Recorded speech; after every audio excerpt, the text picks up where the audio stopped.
The divine souls. So far in this series, I've explained to you that every soul is an eternal astik.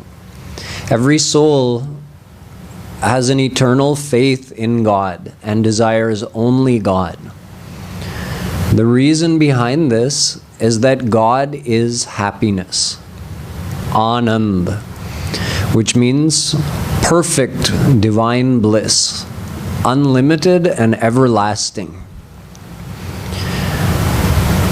And every soul is desiring only this kind of happiness and can never rest until it receives that happiness.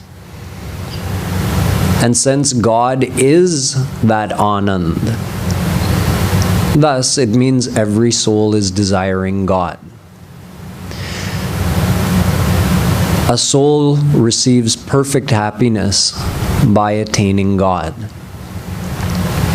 We've been seeking this happiness since eternity because we ourselves are eternal, and we've been seeking it every moment because our mind never rests and never will rest until we attain that divine happiness. A soul only can attain God while residing in a human body. And that chance is a limited chance because the human birth is temporary. You get it one birth and you may not get it the next. It may be a long time before you get the next human birth. So we have to take advantage of this opportunity we have, because in this life we're born as a human being. So it's our chance to try to attain God. Everything else that we do can be done in any other life form, like raising a family, loving someone, getting attached, eating, sleeping. Doing all of those things are possible in any other species. The only thing which is special to the human species is that we have the ability to perform karma and we have the chance to attain God. However, upon further explanation into our scriptures, we saw that the Vedas say God cannot be known. Although knowing God is the ultimate goal of every soul, yet the one who thinks he can know God is foolish, because God cannot be known. God cannot be known because He is beyond our senses and mind. And He is beyond our senses and mind because He is divine, and our senses and mind are material. They're made of Maya. Our Indriya, that's Mayik, Prakrit. Our mind, Mayik. And God, beyond Maya, divine. So divine, by definition, is beyond material.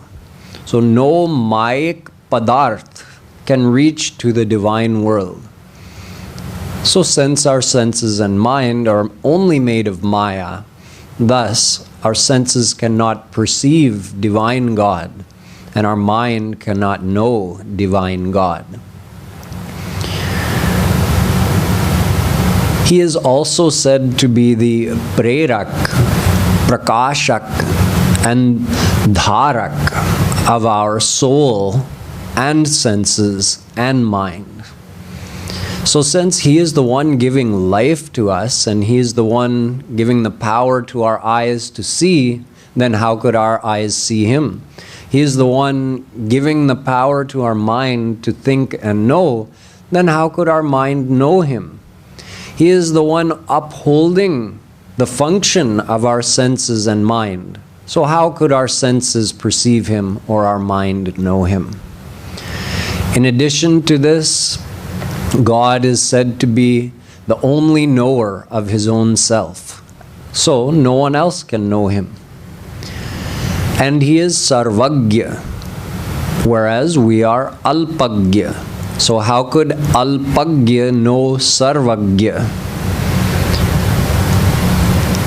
Furthermore, He is the abode of simultaneously existing opposites. Viruddha dharma ashray. For instance, He is simultaneously smaller than the smallest and larger than the largest. So how could a limited material mind understand such simultaneously existing opposites? It's not that way in this world. Something is either this or it's that. It can't be both this and that. Something is either black or white. It can't be both black and white at the same time. So for all of these reasons, God cannot be known. Yet Ved also tells us that He can be known, and He has been known by uncountable souls in the past. So then we tried to find out, how did they know about God? And we learned that they all knew God through God's grace. Bhagwan jis par kripa karte hain, usi Bhagwan ko jaan sakta hai. So only the one who receives God's divine grace can know God. Then how do we receive God's grace? Well, before we got to that question, we had to clear a couple of doubts that arise when we talk about God's grace. For one, when someone hears this, that God just has to grace me, then I can know Him, then many people will think, I have nothing to do except for wait for God's grace. So in the meantime, let me just indulge in enjoying this world and not worry about spiritual progress or finding God. After all, it's all up to Him. I can't know Him. When He decides to grace me, then I can know Him. And some other people may take the excuse of destiny, that, well, I've also heard that everything is destined. So when it's destined for me to know God, then I'll know Him. It's out of my hands. What can I do? So we examine both of these points in detail because it's very important to understand how God's grace and our destiny are factors in our life, but how simultaneously we still have our own free will, which means we're independent to think what we want, say what we want, and do what we want. So it means we're performing karma all the time. Then how does God's grace interact with our life? God does this much. He gives life to every soul. He gives life to our senses. He gives life to our mind. He gives life to our body. Or you can say God gives life to our soul, and since our soul is in the body, the body, senses, mind all receive life from the soul. Same thing. The origin of that life is God. Having given us that life, He has given us the power to think, say, and do. But having given us that power, He doesn't interfere. We have free will. We are independent. And He keeps track of what we do, and then He gives us the consequences. So His grace is there. He's gracing everyone to have life. But He's not interfering and controlling what we do, which means His grace is present in our life, but we're also responsible for our own actions. And as it comes to destiny, destiny is also a factor.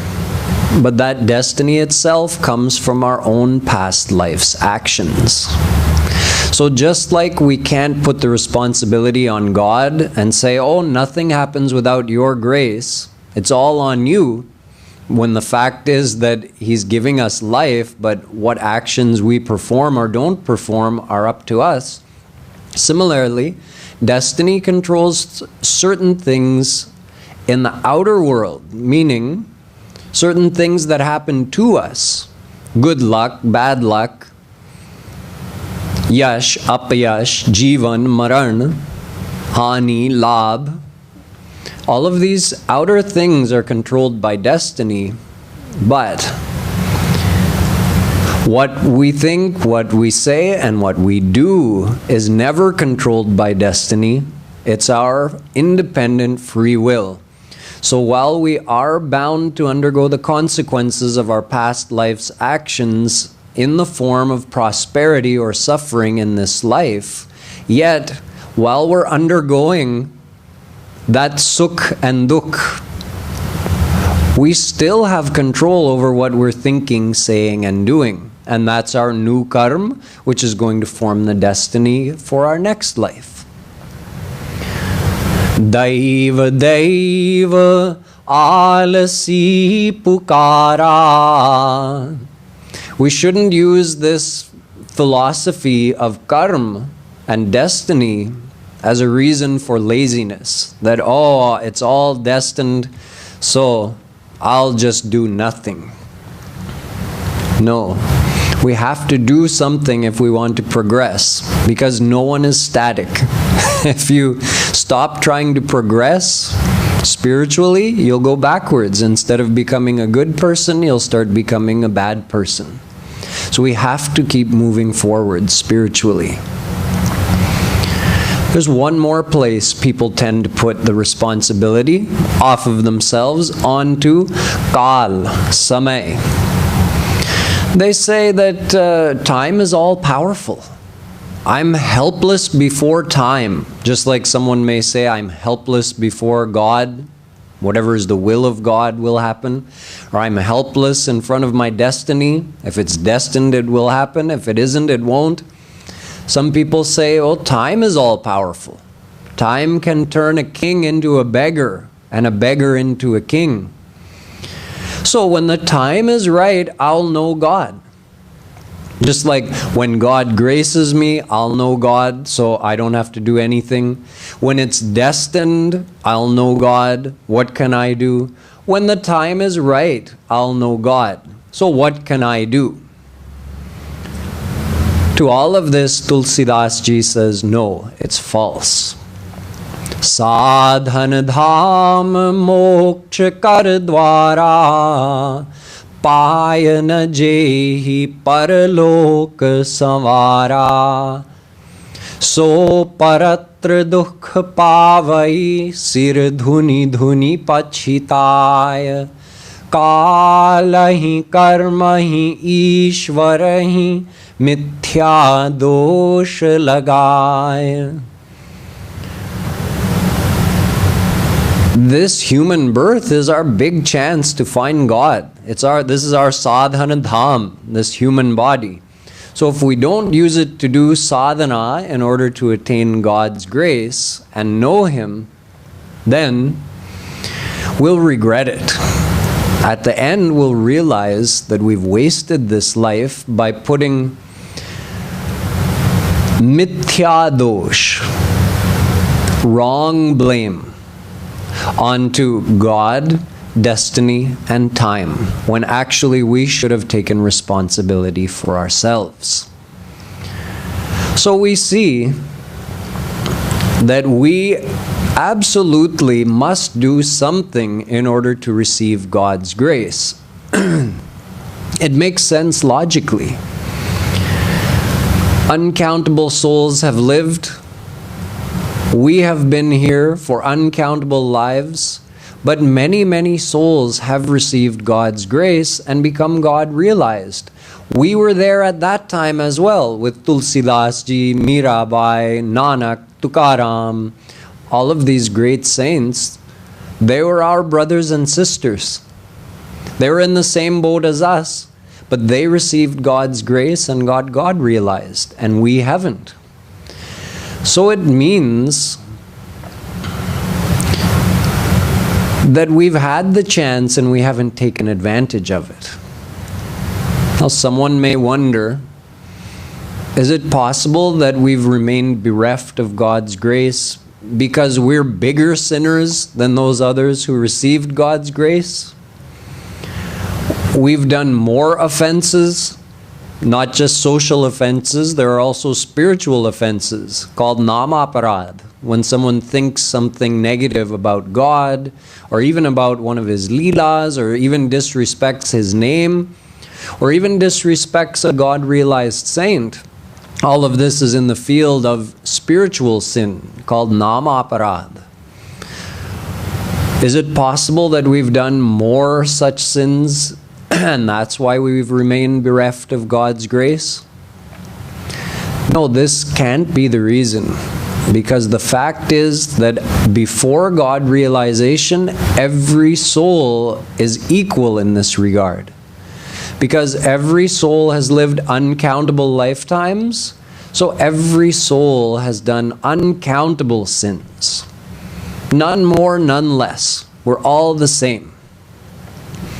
And besides, God is willing to forgive any offense. When Jayant came and pecked at Sita and even caused her to bleed, Ram became enraged and fired an arrow at him that chased him throughout all the three worlds. Jayant couldn't escape. He eventually came back to Ram after trying to fly all through all three worlds to escape this arrow. He came back and fell at Ram's feet and begged for forgiveness. Ram said, "No, I cannot forgive such an offense. You've sinned against my Sita." So at that point, Sita ji said, "Maharaj, is it okay if I say something?"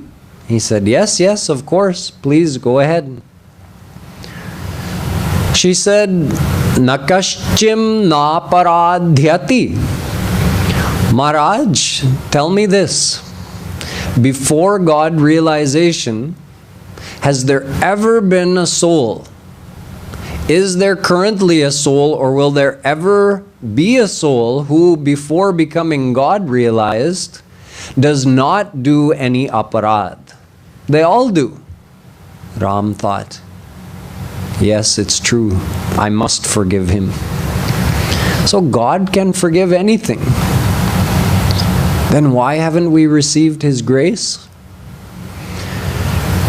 It means there has to be some kind of condition that we haven't yet fulfilled. That's what it comes down to. Those who received His grace and attained Him, they fulfilled that condition. And we who haven't received His grace, we haven't fulfilled that condition. To find out what that condition is, again, we can simply go into the Vedas. To dasyeva sharana amahasya Rigved. In other words, become sharanagat, surrender to God, then you will receive His grace. Yo brahmanam vidadhati purvam yo vai vedanscha prahinoti tasmai tagvang ha devamatma buddhi prakasham mumukchurvai sharanamaham prapadye. Shvetashvatropanishad. O Supreme God, who gave life to Brahma, who produced Brahma in the beginning, who produced the Vedas in the beginning, who gives life to my soul and my intellect. I desire to attain you, so I am surrendering to you. We who desire your grace are surrendering to you. Sharanamaham prapadye. We surrender to you.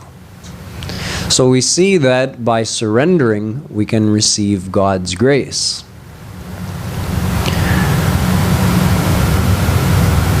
Tapah prabhavad deva prasadacha.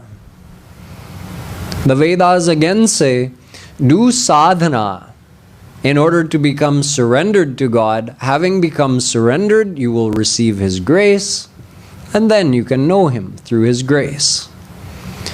Gita says the same thing. Tameva sharanam gaccha sarva bhavena bharata tat prasadat param shantim sthanam prapsyasi shashvatam. Gita says, go and surrender to God. Having surrendered to Him, you will receive His grace, and having received His grace, you will get the unlimited divine bliss. This condition of surrender is told again and again in the Gita. Ananyas chintayanto mam ye jana paryupasate tesham nityabhiyuktanam yogakshemam vahamyaham. Krishna says, you surrender and I will do your yogakshema vahan. Meaning, He takes full responsibility for those souls who have surrendered to Him. So we have to surrender, and then He will grace. Mameva ye prapadyante maya metam tarantite. He says, you surrender, I grace you, you cross Maya. The Bhagavatam says the same thing. Mamekameva sharana matmanam sarvadehinam. Shri Krishna says, I am the soul of all the souls. So they all have to surrender to me. Manakrama bachana chhari chaturai bhajatahi kripa karat raghurai. The moment a soul abandons all craftiness and from mind, word and deed surrenders to Shri Ram, He immediately graces them. So we see the condition is surrender, then we receive His grace. But some people still try to find some philosophical loophole to get around the need for God's grace. For instance, there are some who believe that Maya is an illusion. It doesn't actually exist. It's a bhram of our mind. Bhram means a mistake, a confusion.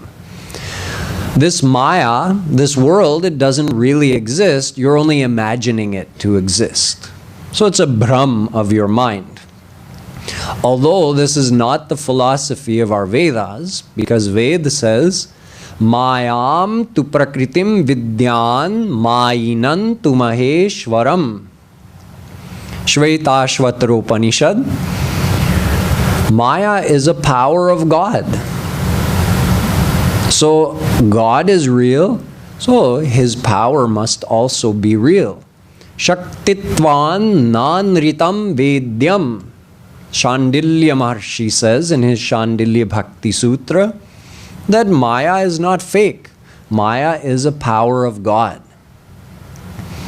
So, although Maya is real, is not our imagination, yet some people still think, like Tulsidas Ji gives an example, Rajat Seep. Rajat Seep. Someone sees an oyster on the beach at night, maybe shining in the moonlight, and he thinks, oh, there's silver. Let me go and get it. But when he gets close, he sees, oh no, it's not. It's just an oyster shell shining. It was my bhram. It looked like silver. It's just a shiny oyster shell. In addition, someone might get fooled, might get an optical illusion, a bhram, if they're out in the desert wandering. They see, oh, there's water over there. Yatha bhanu karavari. Just like the sun can create that optical illusion. You can see there's water, and then when you get there, oh no, it was my bhram. It was an optical illusion. There's actually no water. So some people think, oh, this world is not real. We're just imagining it to exist. Although it is not so, Jadapi mrishati hu kalamaha. Although it is not so, Yet, Brahmana Sakai Kotari, even if someone believes that and says, no, this world does not exist, Tulsidas Ji says even then they cannot remove this illusion on their own. They will continue to see this Maya everywhere. Unless Jasu Kripa As Brahma Miti Jai Giri Jasoi Kripalu Raghurai. The only one who can remove such an illusion is Ram. If you receive his grace, your illusion is removed. Because Sodasi Raghubir Ki Samujhe Mithya Sopi Chute Naram Kripa Binu Nath Kahahu Padaropi. Here Tulsidas Ji says, Maya is Dasi of Ram. She is his power. Maya is not mithya. Maya is a real thing. Thus, listen up. He says I'm saying this with full force, that no one can cross Maya without Ram's grace. If Ram graces you, then you cross Maya. So we see that even if someone wants to believe that Maya is an illusion and says that, well, the only thing between me and God is Maya, I'm here, Maya is here, God is here, so I'm just believing Maya is an illusion. As soon as I understand that, it's gone and I attain God. No. All the scriptures are saying you still need God's grace in order to attain Him. Someone else may bring up another point, that the Vedas say, Pariksha lokan karmachitan brahmano nirveda mayan nastya krita kritena tad vijnanartham sagurumeva bhigachet samit pani shrotriyam brahmanishtham. Shvetashvatra Upanishad. Mundaka Upanishad.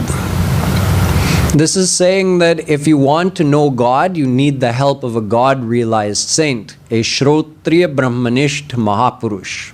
Shrotriya means one who is well versed in all of our scriptures, and Brahmanisht means the one who's actually experienced God. With the help of such a saint, you can know God. Gita says the same thing. Tadvidhi pranipatena pariprashnena sevaya upadekshyanti te jnanam jnaninas tattvadarshina.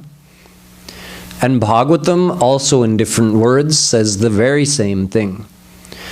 Tasmad gurum prapadyeta jigyasu shreya uttamam Shabde pare cha nishnatam brahmanyupashamashrayam. If you want to know God, you have to surrender to a God-realized saint. Guru binu bhavanidhi tarai na koi jo biranchi shankar samahoi. Even if someone is as intelligent as Brahma or as renounced as Lord Shankar, they cannot cross this ocean of Maya without the help of a God-realized saint. So it seems that we've found a way around the need for God's grace.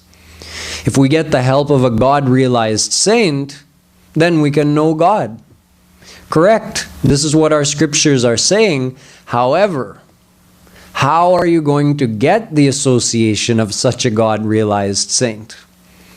Binu satasanga viveka na hoi Ram kripa binu sulabha na soi. The association of a true saint is impossible without the grace of God. Now we're back again to the grace of God. अब मोहि भा भरोस हनुमंता, बिनु हरि कृपा मिलहि नहीं संता. When Hanumanji came to Vibhishan's door, Vibhishan exclaimed, "Oh, now I know that Ram's grace is upon me, because it is impossible to meet a true saint without his grace." Sant vishuddha milahi punitehi, Ram kripa kari chitavahi jehi.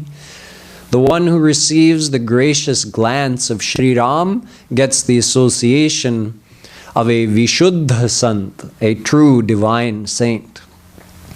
Jab dravahi deen dayal raghav, sadhu sangati paaye. So even if someone knows that, well, with the grace or with the help of a God-realized saint, I can reach God, true, yet no one can receive the association of such a saint without God's grace. In this way, we see that every route keeps bringing us back through this one point that we need God's grace. And in order to receive God's grace, what do we have to do? We have to surrender. That is the condition for receiving God's grace. Now here, someone may think that, but I thought God was Akarana Karun. Doesn't he have these degrees? He's called Akarana Karun, Binu Hetu Sanehi. So someone may be feeling a little frisky and say that, oh God, why do you have these degrees if you're demanding something from us in return for your grace? You should be gracing us causelessly. That's what your name says, Akarana Karun. You're gracing the souls causelessly, but it doesn't look causeless to me. There's a reason. The reason is we have to surrender. You're saying it yourself in Vedas, Gita, Bhagavatam, Ramayana. You're saying surrender, then I'll grace you. To ab aap vyapari ho gaye. You're a businessman then. Someone may go to this extent. Doesn't it seem like an exchange, a trade? Like you go into a store, you want to get $100 worth of goods, give $100 worth of money. Simple. That store owner is not being gracious by doing that.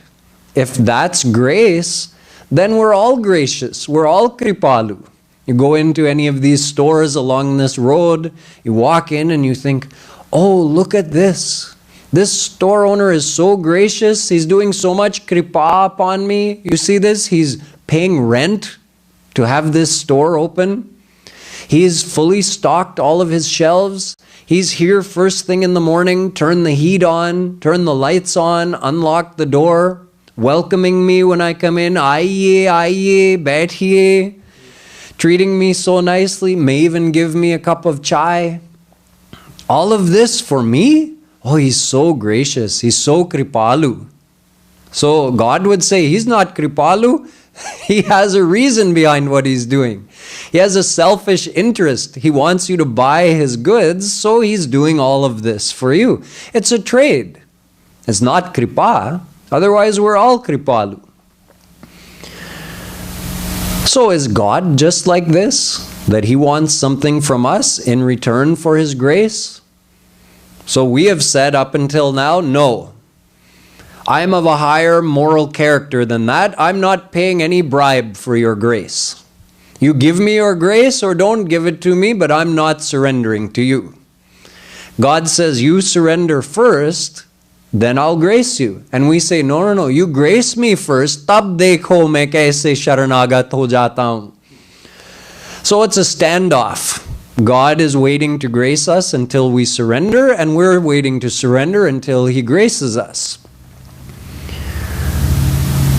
Whereas Tulsidas ji says, Aisa ko udar jag mahi, binu seva jo dravai deen par, Ram सरिस को नाही, ऐसो को उदार जग माही.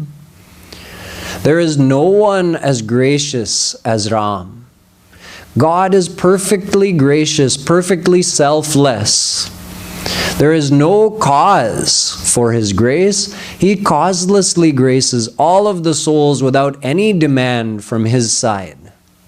Then what is this demand of becoming surrendered? Why is He keeping this condition? Why is that necessary? Question number 1. And question number 2, what is surrender? How does one become surrendered? Are you surrendered if you say the words, I'm surrendered? Are you surrendered if you bow down before God? How do you become surrendered? We'll answer all of these questions in tomorrow's speech. Boliye Vrindavan Bihari Lal Ki Jai.